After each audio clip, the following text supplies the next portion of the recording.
She looks at the door, waiting for her to enter and allow them to tear away her respect from this already torn-clothed body.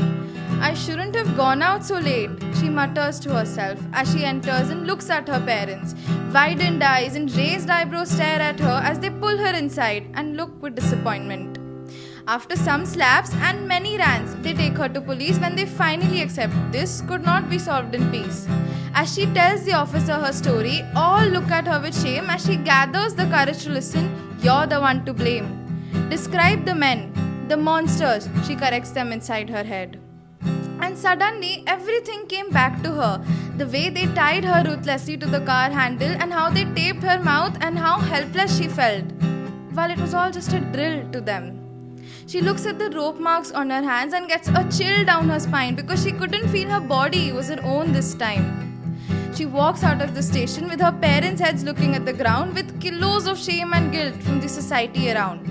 Headlines like "Girl coming from work at late night raped brutally in the middle of a street" and her photos started trending. But she wondered why the culprit's photos were never seen and why the newspapers didn't report a shameless man raped a girl brutally in the middle of a street. Some told her to stay hopeful because whatever doesn't kill you only makes you strong. But how could she explain to them the feeling of sleepless nights, uncomfortable deep inside, so many thoughts withheld, finding no one to help? Her parents told her not to go out anymore, like there were any less restrictions before. Her friends stopped talking to her because she was too much drama when she was near.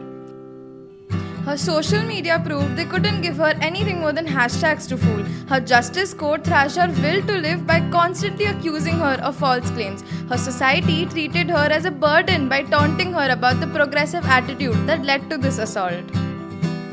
Simply, we all made her believe it was her fault.